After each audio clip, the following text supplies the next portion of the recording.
Hello, and welcome back to ByzantineChant.org. I'm again Nicholas Jones, and we'll be continuing our trek through Byzantine chant.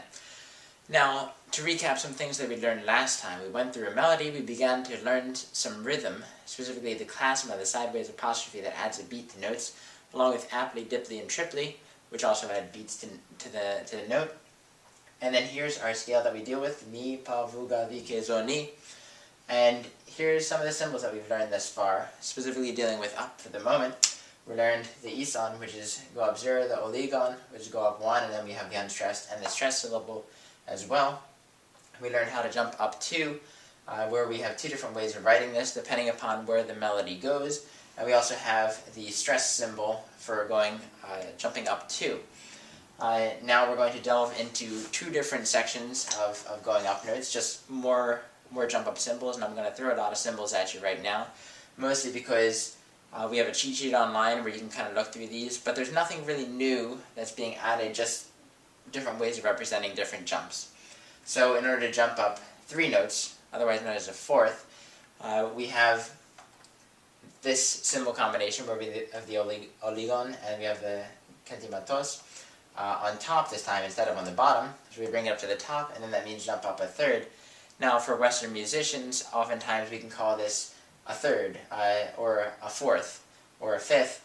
The problem here is that then, is it a major or minor third? Is it a per fourth? Is it an augmented fourth? Is it a diminished fourth? So then, rather than doing that, because these scales don't deal with Western intervals, instead we'll say jump up 3 notes from where you were. So instead of going ni to ga and saying that's a fourth, we say jump up 3 notes, so we go from ni, 1, 2, 3, and this is the fourth note from there, so 1, 2, 3, 4. So that would make it a fourth. Now with this one, we replace the oligon with a patastis to make it a fluttered symbol. So then we change the execution to have a flutter and also to be stressed. And then in order to go up 4 notes, we add a new symbol, which is the ipsilis, and we add that on top of an oligon. And then if it's on the right hand side, then it means jump up 4 notes, or a fifth. If it's on the left hand side, then we drop up 5 notes, or we go up a sixth. And similarly, the same way that we replace the oligon here with the patastis to add a flutter or a stress, same way we just replace it here. Now if we go even further, we can start combining the kentimatos and the ipsilis and the oligon, and then we can jump up 6 notes, which would be a seventh. And here we have this, where we have the essentially the symbol that we had for +3, except now we've added the ipsilis. And then if we replace the oligon with the patastis, we again get a stress symbol or a flutter. And if we put the ipsilis on top, then we see that we get an octave, up 7 notes or up an octave. And then again replacing the patastis, or the oligon with the patastis, to change the character of the symbols. Now that we've mentioned many of the up symbols, and remember to go to our cheat sheet when you're looking through music, because eventually they'll become second nature, but at the moment they aren't. Now we'll go through the down symbols. Now in the red box here is what we've already gone through so far. So we have the apostrophos, which is down 1, and if you want to put a flutter onto it, you put the patastis beneath it. Again, patastis just acting as a qualitative symbol. The elafron means down 2, or jump down a third. Again, putting the patastis beneath it, and we have the iberois, which technically means down and down, and 2 apostrophoses together combine into 1 syllable. Now, if you imagine that the elafron ate an apostrophos and had it in its stomach, then you would get this combination symbol, which means 2 and 1 together, which means -3. So then we have jumped down a fourth there. And again, if you put a patastis beneath it, you have the fluttered symbol or a stressed symbol. Now we introduce the chamilis, which is a new symbol again, but this one essentially just means jump down a fifth or jump down 4 notes. So we would go from vi to ni, which would be 1, 2, 3, 4. And then again putting the patastis beneath it. Now if we begin to add combinations of symbols, we have the chamilis added to the apostrophos, which we just add -1 to this, which makes it -5. If we add the elafron, we add -2 to -4, which gives us -6, so the math works out, which is very good. And then if we add the -4 with a -1 with a -2, then we get -7, and this is our jump down the octave. And then again, with all these symbols, we just add the patastis beneath it to add the fluttered symbol. Now we'll begin discussing some rhythmic symbols, since we've pretty much established all of the jumping symbols that we'll need for the moment. Now we've already looked at the klasma and the aptly, diply, and triply, so those add a beat, or add multiple beats to a note. Now we need to know how to decrease a note's length. So we have the gorgon, the digorgon, and the trigorgon. So, 1, 2, and 3. Now what this essentially means, and a lot of the information I'll be giving you here is more practical and not necessarily the theory behind it, but how I've learned to understand these, and little mnemonic devices for how to remember these. Starting with the gorgon, we have 1 point divided into 2. So we know that this one has something to do with 1/2. This one is 2 points divided into 3. We know this one has something to deal with 2/3. And then the trigorgon has 3 points divided into 4, so we know that one has something to do with 3/4. Now the problem with Byzantine notation and rhythm is that it doesn't operate in the same way that Western music operates. In fact, the Western music, normally we see a note, let's say a quarter note with a dot on it, so then we know that that's 1.5 beats. Byzantine notation, it's always retroactive, so you see it on a note after which it should have already started happening. And to explain this, because it can get a little bit confusing, we'll have a few examples. So, let's say we put an ison, and we have an oligon after it, and then let's say we put the gorgon on top. We can also put it on the bottom. So we see the ison, and then we think, oh, it's 1 beat. But in fact, the oligon with the gorgon on top, the gorgon says take 1/2 of a beat off of the note that it sits on and the previous note. So the gorgon makes the oligon 1/2 because it takes off 1/2 of a beat, and then it also makes the ison 1/2. Okay? So then it's retroactive. It acts on the previous note, whatever precedes it. Now if we were to deal with the digorgon, if we have the same thing, now we put it on top. Now the digorgon takes 2/3 away from the note it sits on, making this 1/3 of a beat. The previous note, 1/3 of a beat, and then the note after it. So we'll just add another oligon there, and that one is also 1/3. Now, you might wonder, why does it take off the previous note? Now my major understanding with this is that since Byzantine music is all about word painting and it's all about the words, the music is pretty much secondary and it's there to emphasize the words.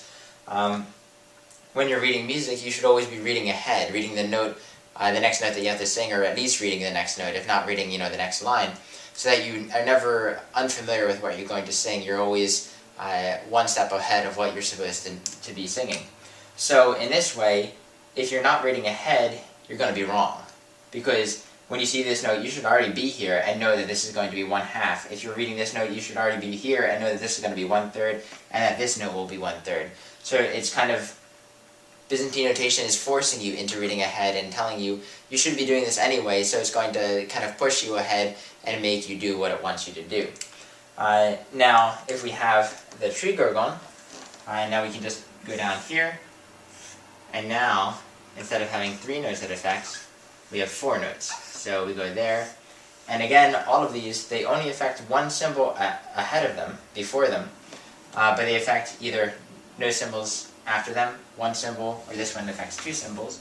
So this one would take 3/4 away, so making this one 1/4, 1/4, again 1/4, and 1/4.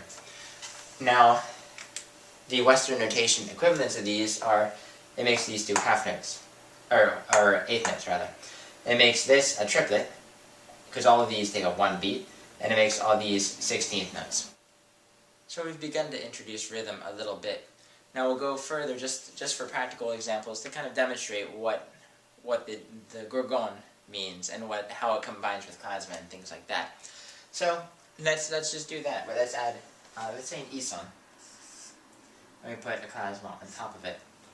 and then we put an oligon afterwards, and this time we'll put, let's say, the gorgon underneath.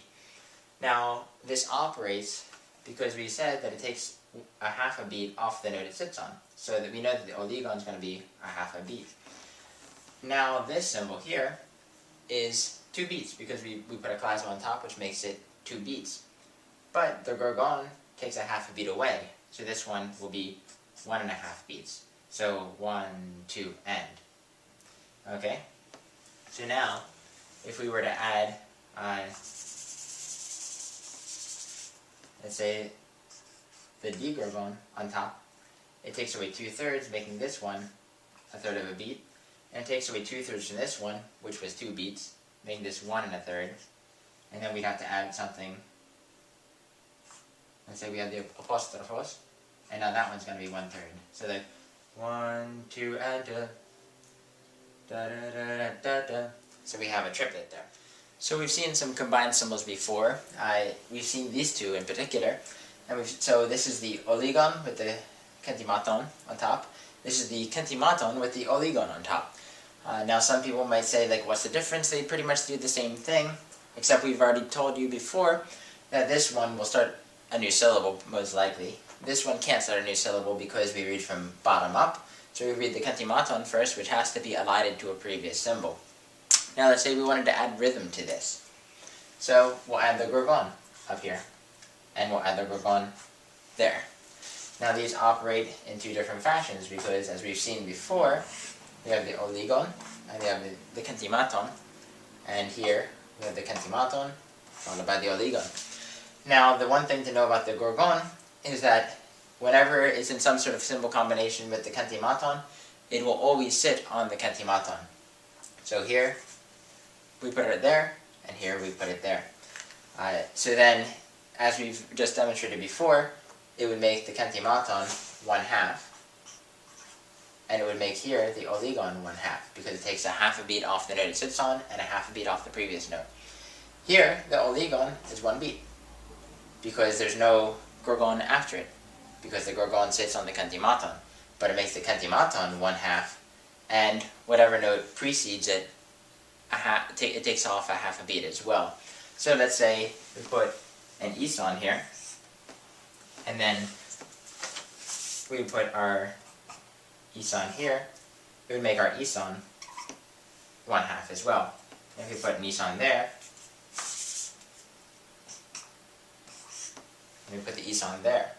So there's 2 different ways to execute this. We have la la la, 1, 2, end, whereas this is la, 1 and 2. So these have 2 separate functions based upon where the rhythm sits in this combination symbol. Now before we leave for today, we'd like to bring in one more symbol combination that's new to us. And that would be this symbol combination right here.